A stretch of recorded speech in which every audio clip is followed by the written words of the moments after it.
जय श्री कृष्णा। राधे राधे दोस्तों, क्या आपने कभी सोचा है कि आखिर क्यों कुछ घरों में ऐसी संतान पैदा होती है जो अपने माता पिता को बहुत दुख देती है।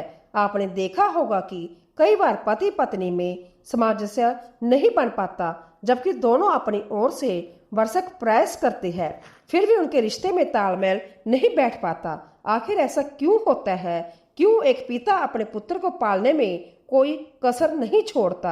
वह हर संभव प्रयास करता है कि उसका बेटा हमेशा सुखी रहे, लेकिन जब वही बेटा बड़ा होता है तो वह अपने पिता को दुख देता है। क्यों एक व्यक्ति अपने खान पान में सतर्कता बरतता है, सीमित जीवन जीता है, फिर भी उसका पूरा जीवन बीमारियों से घिरा रहता है? और क्यों कोई व्यक्ति दिन रात मेहनत करने के बावजूद भी अभावों में जीवन बिताने को मजबूर होता है? आखिर ऐसा क्यों होता है दोस्तों? ऐसा अनगिनत प्रश्न है जो हमारी समझ से परे है।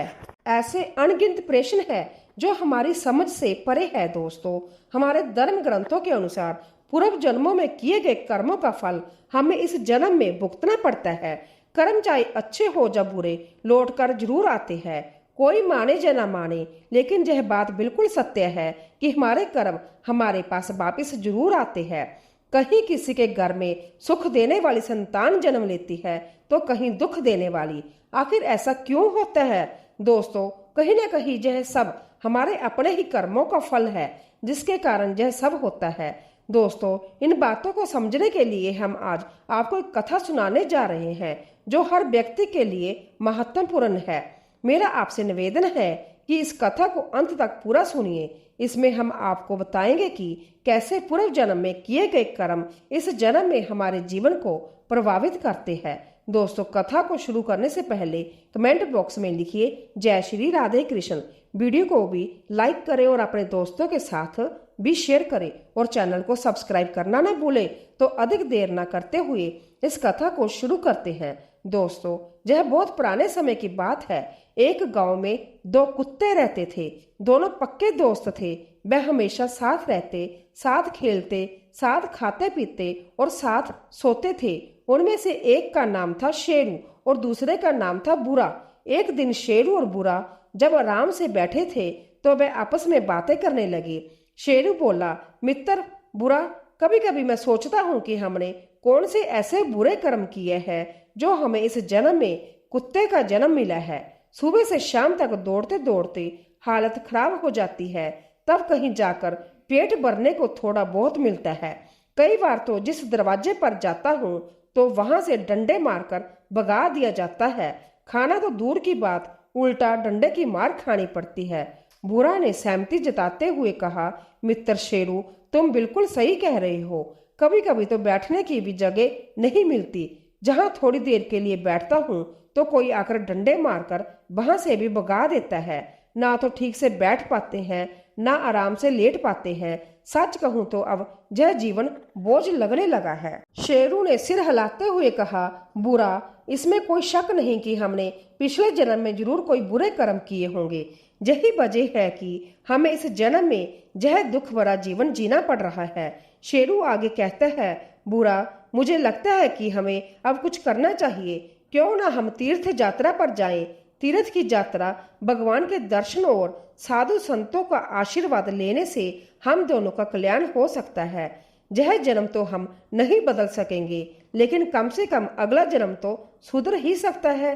दोस्तों, यही सोचकर एक दिन शेरू और बुरा ने तीर्थ यात्रा पर जाने का निश्चय किया। हालांकि उन्हें रास्ता नहीं पता था, लेकिन उन्होंने ठान लिया था कि यात्रा आरंभ करनी चाहिए। रास्ता तो धीरे धीरे मिल ही जाएगा। अगले दिन सुबह होते ही दोनों यात्रा पर निकल पड़े। रास्ते में चलते चलते जब रात हो गई तो वह एक गांव के बाहर एक बड़े पेड़ के नीचे रुक गए। दिन भर की थकान से वह इतने चूर हो गए कि तुरंत सो गए। सुबह उठने के बाद उन्होंने फिर से अपनी यात्रा प्रारंभ की। चलते चलते लगभग दोपहर का समय हो गया तो उन दोनों को भूख का एहसास होने लगा। शेरू ने बुरा से कहा, मित्र, अब तो मुझसे और चला नहीं जा रहा। भूख के मारे जान निकल रही है मेरी। इस पर बुरा ने कहा, तुम सही कह रहे हो मित्र। देखो, सामने जो गांव दिख रहा है उसके पास एक घना पेड़ भी है। पहले वहां थोड़ा आराम कर लेते हैं, फिर गांव में जाकर खाने का कुछ इंतजाम देखेंगे। हो सकता है वहां कुछ खाने के लिए मिल जाए। अभी वह दोनों उस पेड़ के नीचे विश्राम कर ही रहे थे, तभी उन्हें पास में कुछ चूहे भागते हुए दिखे। उन चूहों को देखकर बुरा के मुंह में पानी आ गया। वह धीरे से बोला, सुनो शेरू, क्यों ना हम इन चूहों में से 2-4 पकड़कर खा ले, इससे हमारी भूख तो मिट जाएगी। शेरू ने गंभीरता से सिर हिलाते हुए कहा, नहीं बुरा, हम तीर्थ यात्रा पर निकले हैं और तीर्थ यात्रा में किसी की हत्या करना पाप होता है। ऐसा करना तो दूर, यदि मन में इस तरह का विचार भी आया तो भी पाप लगेगा। हम पुण्य कमाने के लिए तीर्थ यात्रा पर निकले हैं, अगर यह पाप कर लिया तो हमारी पूरी तीर्थ यात्रा व्यर्थ हो जाएगी। बुरा ने कहा, तो फिर कोई और उपाय सोचो जिससे किसी भी जीव की हत्या ना हो और हमारा पेट भी भर जाए। यह सुनकर दोनों मित्र वहां से आगे बढ़ गए। चलते चलते वह एक चौराहे पर पहुंचे जहां एक मंदिर था। कुछ देर आराम करने के बाद दोनों ने तय किया कि अब उन्हें अलग अलग दिशा में जाना चाहिए। शेरू ने कहा, अगर हम साथ चलेंगे तो दोनों का पेट ठीक से नहीं भरेगा, अलग अलग जाएंगे तो जो भी मिले हम खा लेंगे। दोनों ने यह भी तय किया कि वापिस लौटने पर इसी चौराहे पर मिलेंगे। जो जहां पहले पहुंच जाएगा वह दूसरे का यही रुक कर इंतजार करेगा। इसके बाद दोनों अलग अलग दिशाओं में चल पड़े। शेरू चलते चलते एक गांव में जा पहुंचा। उस गांव में एक सुनियार रहता था। उस समय वह सुनियार पूजा कर रहा था और उसकी पत्नी ने उसके लिए खाना तैयार करके थाली में परोसा था। थाली में पूरी सब्जी, खीर, दाल चावल, अचार, दही आदि सजा कर रखे हुए थे। वह सुनियार पूजा खत्म करके भोजन के लिए बैठा ही था कि तभी शेरू झट से थाली में मुंह डालकर 2-3 पूरियां उठाकर वहां से भाग गया। सुनार यह देखकर हंसते हुए बोला, राधे कृष्ण, राधे कृष्ण। उसने उठकर हाथ धोकर अपनी पत्नी से कहा, बेचारे इस कुत्ते को बहुत भूख लगी होगी, इसीलिए तुम यह थाली इसे ही खिला दो, शायद इसकी भूख मिट जाए। सुनियार की पत्नी को यह बात बिल्कुल पसंद नहीं आई। वह गुस्से में बोली, यह आप क्या कह रहे हैं? इस कुत्ते को यह थाली, इसमें मैंने कितनी मेहनत से स्वादिष्ट पकवान बनाए हैं और आप इसे कुत्ते को खिलाने की बात कर रहे हैं। सुनियार के मन में दया का भाव उमड़ पड़ा। उसने अपनी पत्नी से कहा, तुम सही कहती हो, पर शायद यह कुत्ता बहुत भूखा है। क्या पता इसके भाग्य में ही आज यह थाली लिखी हो। कहते हैं दाने दाने पर खाने वाले का नाम लिखा होता है, इसीलिए इसे यह थाली मिलनी ही थी और इसने इसे जूठा कर दिया। इसके बाद सुनियार ने शेरू को पेट भर खाना खिलाया। शेरू ने तृप्त होकर सुनियार को मन ही मन दुआएं दी और आशीर्वाद देते हुए वहां से चला गया। उधर बुरा इधर उधर भटकते हुए एक व्यापारी के घर पहुंचा।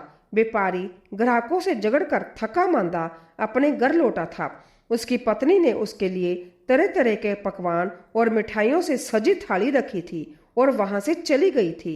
जब वह व्यापारी खाने के लिए बैठा और थाल खोलकर भोजन करने के लिए तैयार हुआ ही था कि तभी बुरा ने मौका पाकर थाली में मुंह डाल दिया और एक रोटी का टुकड़ा तोड़कर भागने की कोशिश करने लगा। यह देखकर व्यापारी का पारा चढ़ गया। उसकी आंखें गुस्से से लाल हो गई। उसने कोने में रखी लाठी उठाई और गालियां देते हुए बुरा की कमर पर जोर से वार किया। दर्द से चिल्लाते हुए बुरा वहीं गिर पड़ा। उसकी कमर टूट चुकी थी और वह भागने में असमर्थ हो गया। व्यापारी ने गुस्से में आकर उस पर 2-4 लाठियां और मार दी। बुरा अधमरा हो गया। वह सोचने लगा, मैं तो जहां पेट की आग बुझाने आया था, लेकिन जहां तो जान पर बनाई। यह व्यापारी कितना निर्दयी है कि एक पूड़ी का टुकड़ा भी बर्दाश्त नहीं कर सका और मेरी कमर तोड़ डाली। इधर शेरू पेट भर खाना खाकर चौराहे पर आराम से बैठा था और अपने साथी बुरा का इंतजार कर रहा था। वह बार बार इधर उधर देखता, लेकिन बुरा कहीं नजर नहीं आ रहा था। समय बीतता गया और जब बुरा नहीं लौटा तो वह लाचार और उदास होकर चौराहे पर बैठ गया। थोड़ी देर और इंतजार करने के बाद शेरू ने फैसला किया कि वह बुरा को ढूंढने निकलेगा।